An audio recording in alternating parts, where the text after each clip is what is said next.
खुलुमबाय बयनिसिमबो गोदान बोसोर इंराजि 2024 मायथाइनि गाहाम हामलायनाय थाबाय बयनिसिमबो।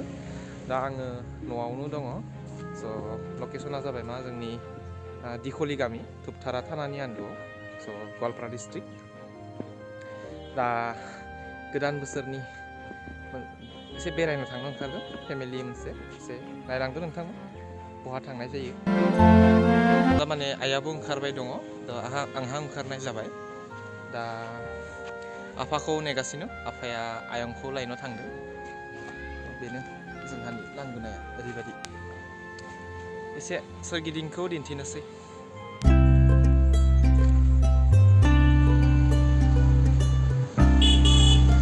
पेट्रल पाम्पा जाहानि न'जोंनो नांनानै दङ। नैबे जाबाय आरोबाव PWD र'डआ, धुपथारा हेकेरा र'ड। धुपथारानिफ्राय नगरबेरासिम बैथिं थाङो नैबे लामाया। दा आफायाबो आयंआबो सफैबाय, नै बिसोर पेट्रल पाम्पआव दंसै, दिन्थिनोसै। देग्लाय गोदान बोसोर 2024आव जोंनि MS दिखलि सार्भिस स्टेशन पेट्रल पाम्पनिफ्राय गोदान केलेन्डार दिहुनदों। बेखौनो आफाया दिन्थिगासिनो दङ आयं देरसिननो। जार्निखौ स्टार्ट खालामनायनि सिगांनो पेट्रल गारियाव सोनानै दोननो थिनबाय जा आफाया, ओंखायनो सोनानै दोननोसै लोगोफोर।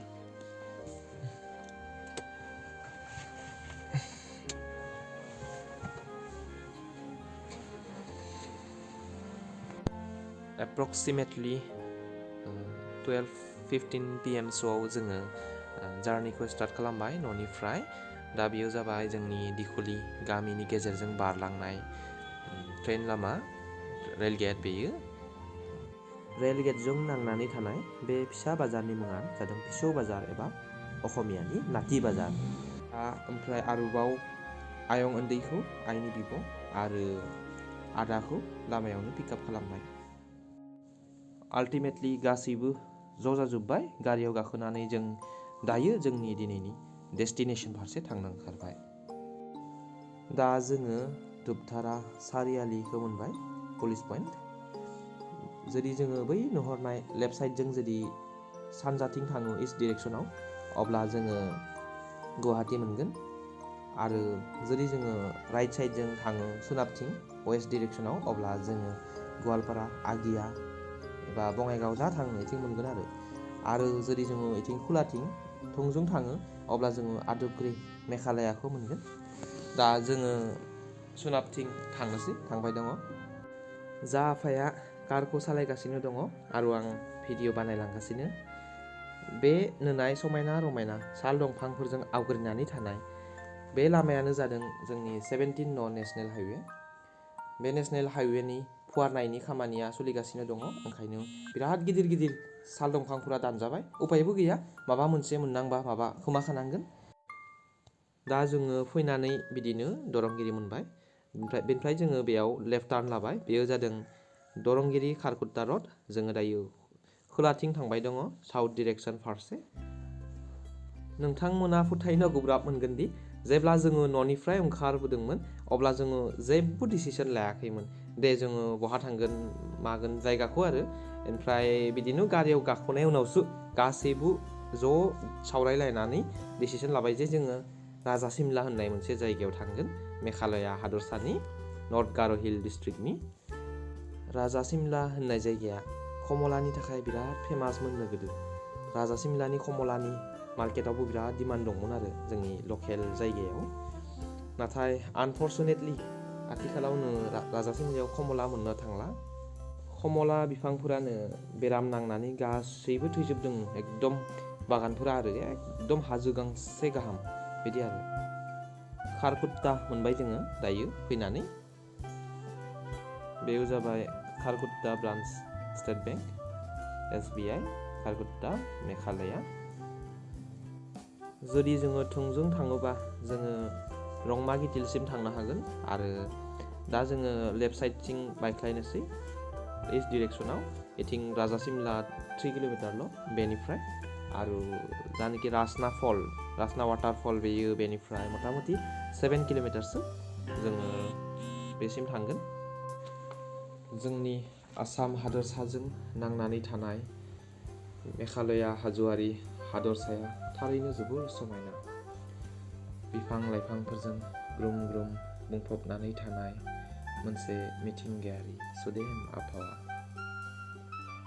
बेबायदि जायगायाव जोंनि अराय मुखुब थानाय जोंनि मेंग्लिनाय गोसो सोलेरा मोनफैब्ला सुदेम गोजोन मोनो। जोंनि मेंग्लिनाय गोसो सोलेरा बोलो मोनो। जानो हागौ बेबायदि आबहावानिफ्रायनो खन्थाइगिरिफोरा बेबायदि समायनाथिखौ नुनानैनो बेसेन गोसा खन्थाइ लिरबिदांफोरखौ सोरजिनो थाखाय थुलुंगा मोनखांदों। दिनैनि ग्लबेलाइजेसन आरो टेक्न'लजिनि थिखिनि बिन्दोआव सहैनाय मुगायाव दिनै रावहाबो रावनिबो थाखाय गैया सम, गैया रावहाबो रावखौबो नेथ'नायनि सम, जेरावबो बादायलायनाय।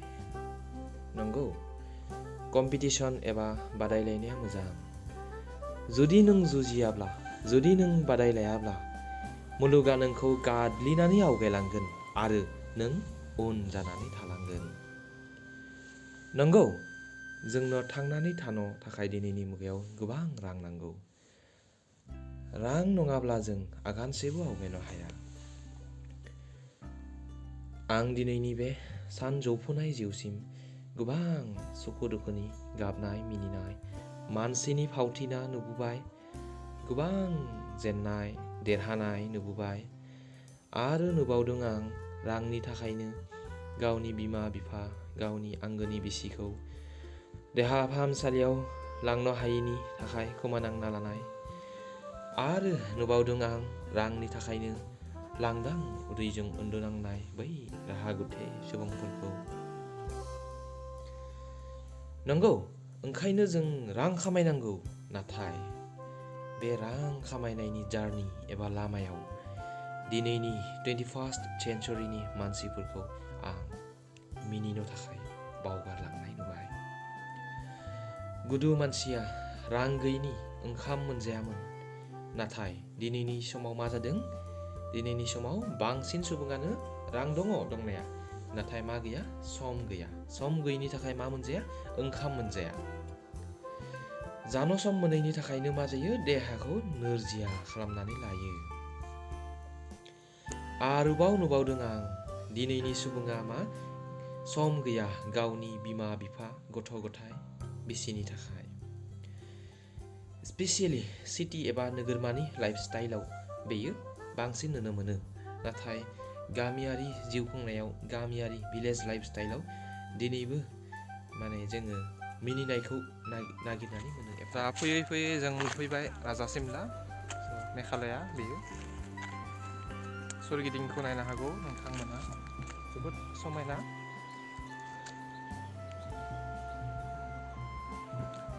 बेयाव रासना होननाय वाटारफल दङ बहाय खाथियावनो। सोदोबखौ खोनागासिनो, नायहैनोसै।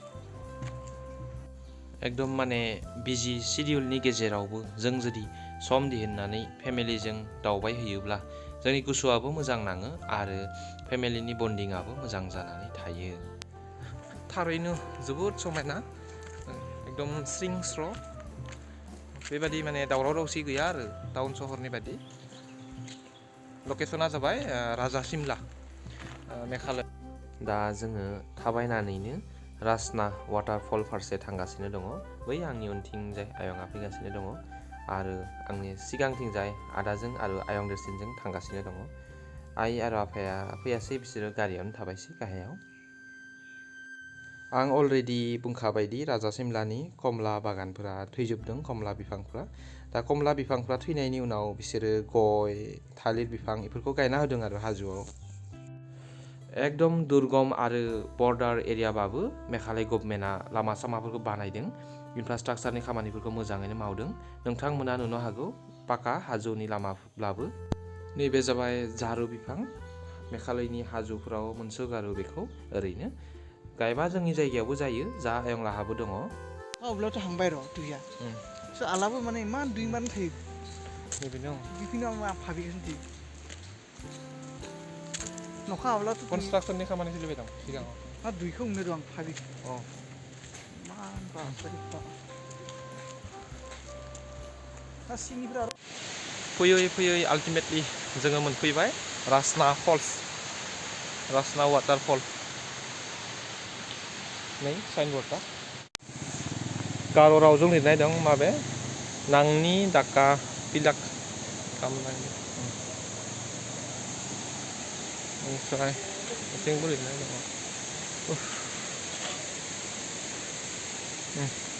नटिस माबा लिरनाय दङ गाइस नैबेनो जाबाय रासना वाटारफल ब्रिजनि साजों नुहुरनाय भिउ बेयो दा बारा दै गैथ'आ दैज्लां समाव दै जायोनो बारा बिदि भिजिटरबो नुवाखै जोङो बिदि कमिटिबो गैया टिकेटनि बेबस्थाबो बिदि गैया अब्लाबो फैदों सानैसो जोंनि सिगांनो फैना दंखायो अलरेडि सानैसो आरो दासो फैबावदों बे स्टेपजोंनो एसे गोजौआव थांना नायनो बिराद हाग्रा बारि थेवबो थांनि एसे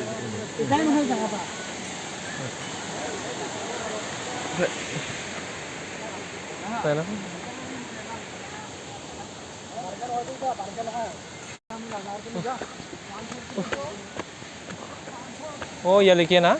Oh, itu mana sih? Saya horo. Pura hagra bari jana dong. Pura jongol bari na? Hagra bari. Kita mujang gunang dunang nela.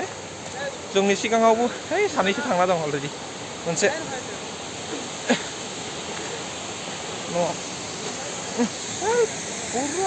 हाग्रा बारि गोजा मेंटेनेंस गैया गोटे जंगल बारि ना मेंटेन करा नाय बारिखा टाइम थाल लागबा थागे अ सोरबा माबा लंदोंमोन इयो बियार এইটোৱে না তোৰা অ পানী কম হৈ আছে এতিয়া ভিডিঅ' বনাইছোঁ ৰ'ব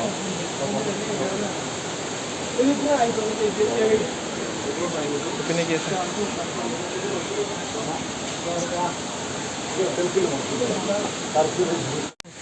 हाजोआव गाखोनोसै एकदम गिथावनासो नावल'मान एसे एडभान्सारास बादि नैया माबाया दैयाना हाजो सिंखाव ना बोहैबोदों मोजां जायो साबधान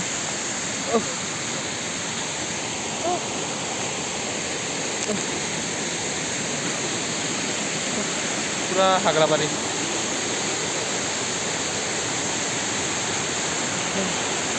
दैफोरा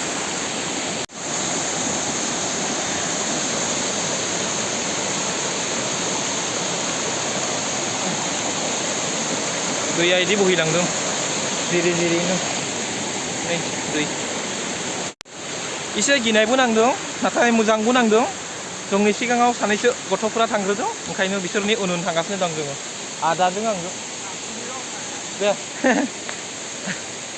आं नायना फैनि अन्थाइनिफोरा हारसिंबा फैनाय नङामोन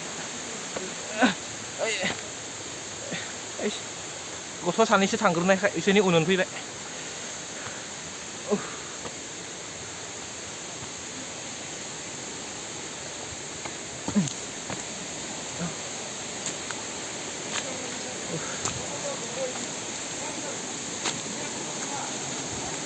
Oh nैबेनो दैया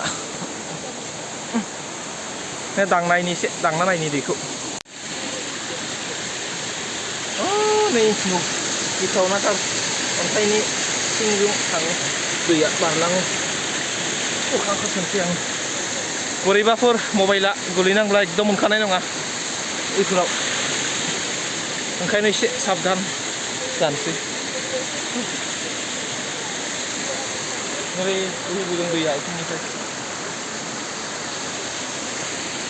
लोगोफोर नैबे जाबाय वाटार पाइप दा बे पाइपजोंनो निजोरानि दैखौ बे हाजोआरि मानसिफ्रा लानानै माने गाहायसिम लाङो आरो जों हायेनाव थाग्राफोरा जेरैबायदि दैखर हेन्डपाम्प एबा बरिं बेफोरनि सायाव डिपेन्डेन्ट दैनि थाखाय बेबादिनो हाजोआव थाग्रा मानसिफोरा निजरानि दैनि सायावनो बांसिन डिपेन्डेन्ट बिसोरो गावसोरनि दैलि लाइफआव नांनाय दैखौ बेबादिनो सुफुंनानै लायो। दायो ओंखारलांगासिनो ओइ डेन्जार दंमारो माथो नंमारगौ हाजो गाखोनायनिख्रुइ माने ओंखारनाया बांसिन हार्ड होननाया एसे साबधान बोरैबा फिस्लायबायनांबा गोलैबा दिगदार दङ थ' बेबादिनो गाहायाव ओंखारबोबाय गाहायाव आयं मोनाबो नेगासिनो सिलदुबि बेखौ माबाजों मालां तिनियालिजों थाङो ना बे साबसिन मेन्टेनेन्सबो खालामो बेयाव बहुत मानसिबो थाङो बेयावबो फैयो साफा सानै बारा मानसि फैया खोमा ना ओंखायनो मेन्टेनेन्स गैया बिदि जेबो गैया दैयाबो खमिना दं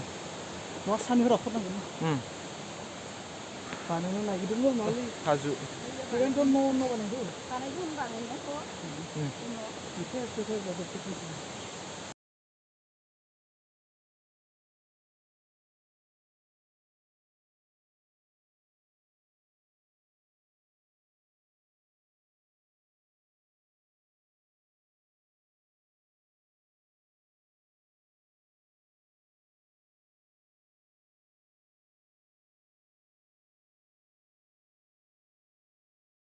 जानानै प्लास्टिकफोरखौ गारला गारलि खालामना दोनलायदों एकदमै दुनि बथल रयेल स्टेक बेफोरखौ आइजों आफाजों फैयासै बिसोरो गारियावनो थाबाय थ' जों थांगासिनो दं बेरायनानै मथा मथि 1 किल'मिटारसो गारि थानायसिम लोगोफोर